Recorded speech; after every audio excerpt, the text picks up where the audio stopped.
जुनैद तारिक से अब सवाल हम करेंगे।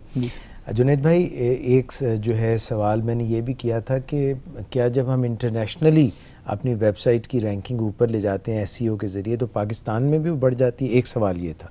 दूसरा ये है कि किसी भी वेबसाइट की कितनी साइट एज हो, कितनी देर से वो मौजूद है, तो उससे क्या एडवांटेज मिलता है?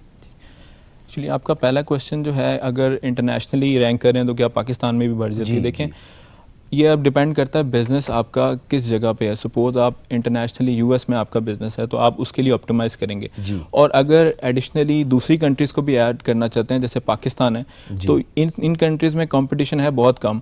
अगर आपने इंटरनेशनली ऑप्टिमाइज़ किया होगा, आप जस्ट थोड़े से ऑन पेज ऑप्टिमाइज़ करके पाकिस्तान में और दूसरी किसी भी छोटी कंट्री में बड़े इजीली रैंक कर सकते हैं, क्योंकि यूएसए में रैंक करने के लिए एक्चुअली ज़्यादातर मेहनत तो आपकी वहाँ पे लगी है। आपने बैकलिंक बनाए हैं, वेबसाइट की अथॉरिटी बनाई है, तो सबसे ज़्यादा टाइम इंटरनेशनली ही लगता है। इंटरनेशनली के बाद आप लोकली अगर जाना चाहते हैं, यानी कि छोटी कंट्रीज़ में जैसे कंपटीशन कम होता है, ऑब्वियसली पाकिस्तान में मार्केट इतनी इस्टेब्लिश नहीं है। सपोज़ यूएसए के अंदर या यूके के अंदर अगर आप कहते हैं रेंट ए कार के बिज़नेस को मैंने रैंक करना है, ऑलरेडी 10-15 साल से लोग वहाँ पे काम कर रहे हैं, लेकिन पाकिस्तान में अभी अभी अवेयरनेस 4 साल 5 साल हुए हैं अवेयरनेस आई है, तो लोग इतने ज़्यादा ऑनलाइन नहीं गए, इसलिए कंपटीशन काफ़ी कम है यहाँ पे। तो यहाँ पे निस्बतन कम है, यानी कि कंपटीशन तो ईजीली रैंक हो जाती है वेबसाइट। जो इंटरनेशनली वेबसाइट ऑप्टिमाइज़ प्रॉपर्ली है, तो इन कंट्रीज़ में उनको ऑप्टिमाइज़ करना बड़ा आसान है। ओके। ये और वेबसाइट कितनी पुरानी हो तो कितना फ़ायदा होता है? एक्चुअली नई वेबसाइट्स को गूगल की कुछ 200 के करीब इनके एल्गोरिदम्स के डिफरेंट पैरामीटर्स होते हैं,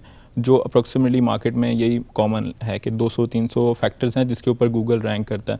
उसमें से वन ऑफ दोज फैक्टर्स एक जो है डोमेन की एज भी है, लेकिन ये कुछ परसेंटेज है वेटेड एवरेज के हिसाब से। लाइक ये पूरा का पूरा नहीं है कि उसके ऊपर बहुत ज़्यादा डिपेंड। सपोज आप 20 साल पुरानी वेबसाइट ले लें और किसी बड़े डिफिकल्ट कीवर्ड पे ऑप्टिमाइज़ कर लें और वेबसाइट की हालत ठीक नहीं है, तो फर्स्ट ऑफ ऑल पहले आपको वेबसाइट ऑप्टिमाइज़ करनी पड़ेगी, उसके बैकलिंक्स बनाने पड़ेंगे। अगर उस वेबसाइट की अथॉरिटी है, उस डोमेन की अथॉरिटी है इनफैक्ट, तो फिर ही वो रैंक करेगा।